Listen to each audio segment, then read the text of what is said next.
Hello, I'm Philip Stoughton. I'm at Electronica 2014 in Munich, and I'm joined by Mark from Ventec. Mark, thanks for stopping by to chat. Yeah, Nice to you're see welcome. you again. What we've seen recently is you're getting more and more involved in different parts of the value chain, starting to talk more with the OEMs about the laminates that they need to be designing in. How does that process work, and how do you engage with those OEMs? Well, actually, it's something that we've been lacking in for several years, and we've really identified this because we find we're coming in too late into the discussion with many customers. So strategically, we took a decision around the turn of the year to start building an OEM organisation. Right. So I think you know Martin Cotton. Yeah. We've hired Martin. Martin, of course, knows all of the OEMs and has a great black book of contacts for us. So that's also something that gives us a jump start into what we're doing. Yeah. But we have to build a strategy around this. Yeah. So Martin's the first part of the strategy. Yeah. You have to have somebody to run the program, somebody to organise the program. But we've had budget signed off now for 2 more global account managers. Okay. We're still discussing whether we're going to do that by product group, by marketplace. It's a developing concept for us. Yeah. Now you've started communicating with the OEMs. What has the response been to them to be able to actually get the information about how the laminates work, what the technology roadmap looks like to laminates? What's their response been? It's different from one market to another, from one sector from another. Signal integrity, it's all about electronic performance, first and foremost. And interestingly, the test and measurement techniques they're using, we have to match those or at least get correlation between them. The automotive business is more about material performance, actual physical performance of the material, thermal performance, long-term thermal aging, these kind of things. Then we have a prime example is the thermal management materials, the IMS materials, where there are no standards today. Yeah. And this is a huge challenge because there is everything in the market from a piece of FR4 bonded to a piece of aluminium to some very highly engineered substrates without glass reinforcement to really push high thermal conductivity. Yeah. And everything in between. Okay. With no standards. Yeah, so if you haven't got a standard, and normally you would specify to a standard, is the temptation just to specify a single source, single supplier, single laminate, because you don't have a measurable cross? Absolutely, and people are looking at the thermal performance and then they forget, what about the electrical breakdown performance? What about, I don't know, but so many things, but they focus on one thing for which there is no test method.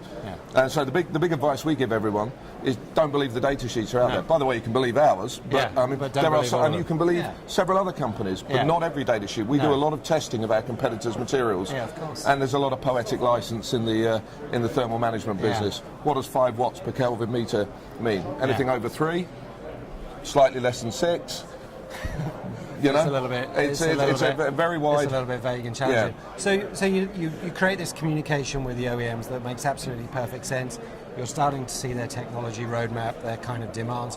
What do you have in place as a resource to take those demands and make that into product and make that into achievable results? And sales at the end of the day, right? Well, okay. It starts with it starts with what we didn't have, which is the OEM team. The OEM team work with the designers, work with the specifiers.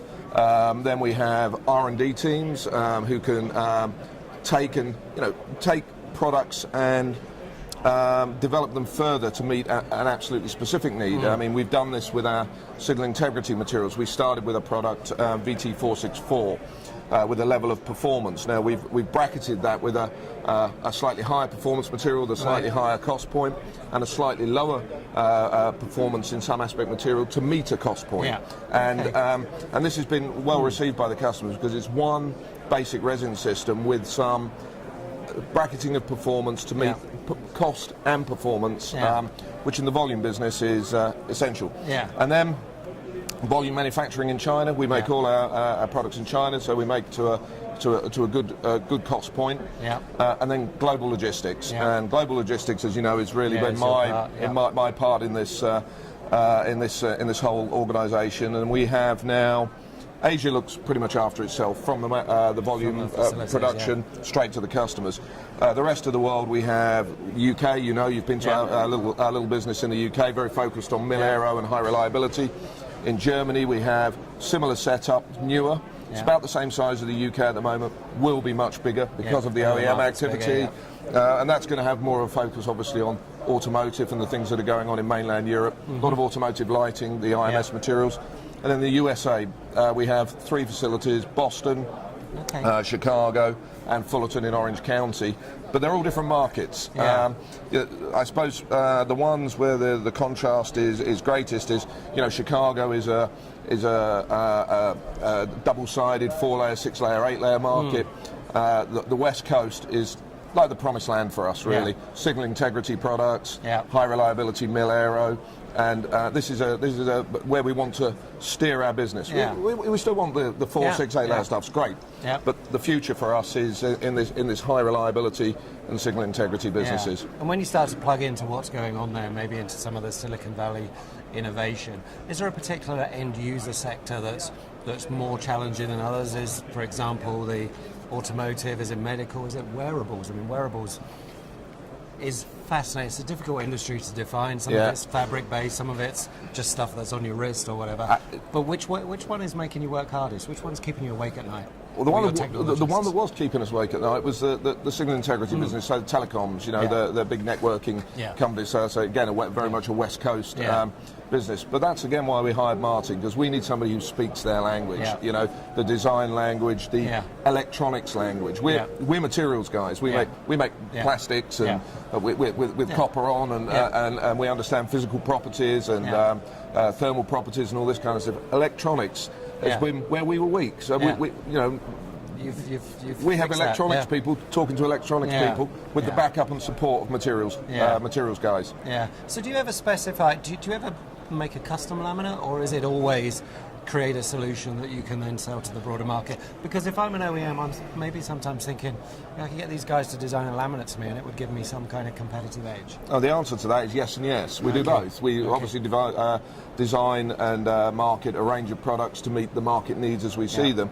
But again, talking with OEMs, we design specific products. I mean, we design a particular product of ours that's doing very well in automotive lighting specification is VT4B5, which is a high thermal conductivity, very thin dielectric IMS metal-backed material. And this came out of a discussion with an OEM who was looking for a certain performance point, certain price point. It was performance in terms of thermal performance, electrical breakdown resistance, and a price point because its volume is automotive lighting. And this was a great project for us, and actually we did it on spec for this one OEM, and now we have maybe 6 or 7 OEMs all signing up to take this. So we were just cutting the 2015, maybe not budget numbers, but aspiration numbers, and it looks quite interesting for us for next year. Well, that was my next question. You've got some kind of new services, you've got new facilities coming online, you've got expansion going on. What are you projecting in terms of growth? One, in terms of your volume, but also in market share, I guess. In market share, UK, we're very mature in the UK. We're probably the largest there now.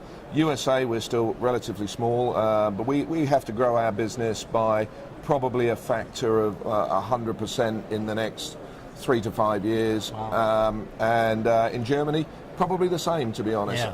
We're not going to be dominant in these markets. We're not present with our manufacturing, but we want to have a meaningful position where the OEMs are in the West, as well as a strong manufacturing base where the volume's produced in Asia. So it's having this global footprint. It's a nice and technical service, OEM service, and logistics as well to be able to deliver.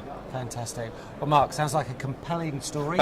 Thanks very much for your time, and good luck with the rest of the show. That's great. Thanks. Cheers.